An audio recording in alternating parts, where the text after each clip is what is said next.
Ladies and gentleman, ಕಳೆದ 3 ದಿನಗಳಿಂದ ದೆಹಲಿಯಲ್ಲಿ ಬೀಡು ಬಿಟ್ಟಿರತಕ್ಕಂಥ ಡಿಸಿಎಂ ಡಿಕೆ ಶಿವಕುಮಾರ್ ಈಗ ಬಿಗಿ ಪಟ್ಟನ್ನ ಹಿಡಿದು ಬಿಟ್ಟಿದ್ದಾರೆ. ಅದರಲ್ಲೂ ಪ್ರಮುಖವಾಗಿ ಶತಾಯ ಗತಾಯ ರಾಹುಲ್ ಗಾಂಧಿಯವರನ್ನ ಭೇಟಿ ಮಾಡಿಸಲೇಬೇಕು ಅನ್ನುವಂಥ ಒಂದು ಬಿಗಿಪಟ್ಟನ್ನ ಹಿಡಿದು ಬಿಟ್ಟಿದ್ದಾರೆ. ಯಾಕೆ ಹೀಗೆ ಡಿಕೆಶಿ ಹಠ ಹಿಡಿದು ಕುಳಿತು ಬಿಟ್ಟಿದ್ದಾರೆ ಮತ್ತು ಇದರ ಉದ್ದೇಶ ಏನು? ನಿಜವಾಗ್ಲೂ ರಾಹುಲ್ ಗಾಂಧಿ ಭೇಟಿ ಆಗುತ್ತಾ? ಖರ್ಗೆ ಏನ್ ಮಾಡ್ತಾರೆ? ಎಲ್ಲದರ ಕುರಿತಂತೆ ನಾನು ನಿಮಗೆ ಮಾಹಿತಿಯನ್ನು ಕೊಡ್ತೀನಿ. ನೀವು ನೋಡ್ತಾ ಇದ್ದೀರಾ ನೆಲ ಜಲ ಭಾಷೆಗಾಗಿ ಪ್ರಾಮಾಣಿಕ ಪತ್ರಿಕೋದ್ಯಮ ನಿಮ್ಮ ಫೋಕಸ್ ಟಿವಿ. ನಾನು ಹಬೀಬ್ ದಂಡಿ.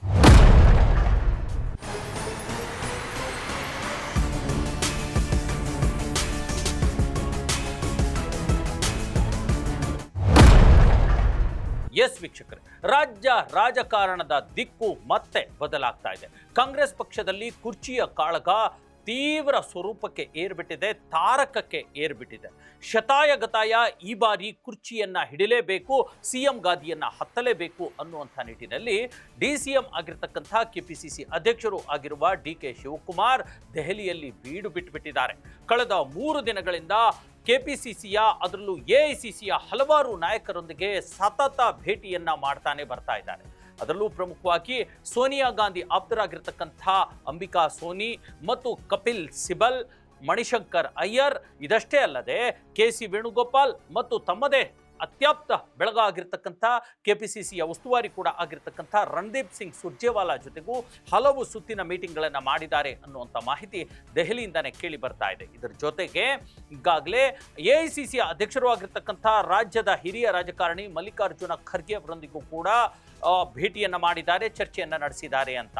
ತಮ್ಮ ಬೆಂಬಲಕ್ಕೆ ಬೇರೆ ಯಾರನ್ನು ಕರೆಸ್ಕೊಳ್ಳದೆ ಇರತಕ್ಕಂಥ ಡಿಕೆ ಶಿವಕುಮಾರ್ ಈಗ ಡಿಕೆ ಸುರೇಶ್ ತಮ್ಮ ಸಹೋದರ, ಕೇವಲ ಒಬ್ಬೇ ಒಬ್ಬ ನಂಬಿಕಸ್ಥ ತಮ್ಮ ಆಪ್ತ ಆಗಿರ್ತಕ್ಕಂಥ ಡಿಕೆ ಸುರೇಶ್ ಅವರನ್ನ ಕರೆಸಿಕೊಂಡು ಅವರ ಜೊತೆಗೆ ಮಲ್ಲಿಕಾರ್ಜುನ ಖರ್ಗೆ ಅವರ ಭೇಟಿಯನ್ನು ಕೂಡ ಮಾಡಿದ್ದಾರೆ. ಸುಮಾರು 1.5ರಿಂದ 2 ಗಂಟೆಗಳ ಕಾಲ ರಾಜ್ಯ ರಾಜಕಾರಣ ಮತ್ತು ಕುರ್ಚಿ ಹಸ್ತಾಂತರದ ಕುರಿತಂತೆ ಚರ್ಚೆಯನ್ನು ಮಾಡಿದ್ದಾರೆ ಮತ್ತು ಖರ್ಗೆ ಅವರ ಮುಂದೆ ಹಠವನ್ನು ಹಿಡಿದು ಕೂತ್ಬಿಟ್ಟಿದ್ದಾರೆ ಅನ್ನುವಂಥ ಮಾತು ಈಗ ಹೊರಗಡೆ ಬರ್ತಾ ಇದೆ. ಪ್ರಮುಖವಾಗಿ ಯಾವ ವಿಚಾರಕ್ಕೆ ಅವರು ಹಠ ಹಿಡಿದಿದ್ದಾರೆ ಅಂತಂದ್ರೆ, ಶತಾಯ ಗತಾಯ ಎಐಸಿಸಿಯ ಹೈಕಮಾಂಡ್ ಅಂತಾನೆ ಕರೆಸ್ಕೊಳ್ಳುವಂಥ ರಾಹುಲ್ ಗಾಂಧಿ ಅವರೊಂದಿಗೆ ನನ್ನ ಭೇಟಿಯನ್ನು ಫಿಕ್ಸ್ ಮಾಡಿಸಿ, ನನ್ನ ಭೇಟಿಯನ್ನು ಅವರು ಮಾಡಿಸಿ ಅನ್ನುವಂಥ ಹಠವನ್ನು ರಾಹುಲ್ ಗಾಂಧಿ ಭೇಟಿಗಾಗಿ ಹಿಡಿದು ಕೂತ್ಬಿಟ್ಟಿದ್ದಾರೆ. ಎಷ್ಟೋ ಬಾರಿ ನಾನು ಬಂದೆ ಡೆಲ್ಲಿಗೆ, ಆದರೆ ರಾಹುಲ್ ಗಾಂಧಿ ಭೇಟಿ ಮಾಡಲಿಲ್ಲ. ಕಳೆದ 1 ವರ್ಷದಲ್ಲಿ 10 ಬಾರಿ ನಾನು ಬಂದಿದ್ದೀನಿ, ಒಮ್ಮೆಯೂ ಕೂಡ ರಾಹುಲ್ ಗಾಂಧಿ ಕರೆದು ಈ ಕುರಿತಂತೆ ಈ ಏನು ಅಧಿಕಾರ ಹಸ್ತಾಂತರದ ಕುರಿತಂತೆ ಮಾತುಕತೆಯನ್ನೇ ಆಡಿಲ್ಲ. ಆದರೆ ಈ ಬಾರಿ ನಾನು ಹಾಗೆ ಕೇಳಲ್ಲ, ನನಗೆ ಭೇಟಿಯನ್ನು ಮಾಡಿಸಿ, ನನ್ನದು ಕೂಡ ಕೆಲವೊಂದು ಹೇಳುವಂತಹ ವಿಚಾರಗಳಿವೆ. ರಾಜ್ಯದಲ್ಲಿ ಕಾಂಗ್ರೆಸ್ ಪಕ್ಷ ಅಸ್ತಿತ್ವಕ್ಕೆ ಬರಲಿಕ್ಕೆ ಏನೆಲ್ಲ ನಾನು ಪ್ರಯತ್ನವನ್ನು ಪಟ್ಟಿದ್ದೇನೆ, ಎಷ್ಟೊಂದು ಶ್ರಮ ಪಟ್ಟಿದ್ದೇನೆ ಮತ್ತು ಎಷ್ಟೆಲ್ಲ ಒಂದು ಕಷ್ಟವನ್ನು ಪಟ್ಟಿದ್ದೇನೆ ಅನ್ನೋದನ್ನ ನಾನು ಅವರಿಗೆ ಮನವರಿಕೆ ಮಾಡಿಕೊಡ್ಬೇಕಿದೆ.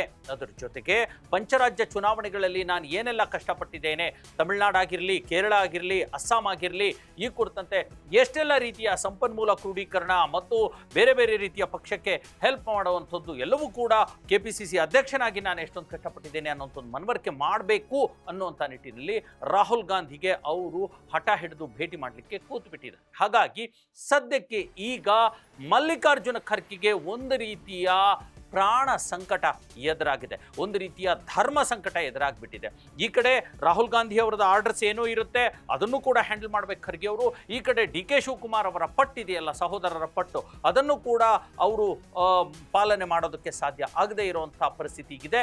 ಜೊತೆಗೆ ಇಲ್ಲಿರ್ತಕ್ಕಂಥ ಸಿದ್ದರಾಮಯ್ಯನವರ ಬಣದ ಒಂದು ಬಿಗಿಪಟ್ಟು ಇದೆಯಲ್ಲ, ಅದಕ್ಕೂ ಕೂಡ ತಲೆ ಕೊಡಬೇಕಾಗಿದೆ. ಹಾಗಾಗಿ ಈ ಎಲ್ಲರ ಮಧ್ಯೆ ರಾಹುಲ್ ಗಾಂಧಿ, ಸಿದ್ದರಾಮಯ್ಯ ಬಣ, ಡಿ ಕೆ ಶಿವಕುಮಾರ್ ಈ 3 ಜನರ ನಡುವೆ ಸಿಕ್ಕಿ ಹಾಕಿಕೊಂಡಿರ್ತಕ್ಕಂಥ ಮಲ್ಲಿಕಾರ್ಜುನ ಖರ್ಗೆಯ ಪಾಡು ಹೇಳತೀರದಾಗಿದೆ.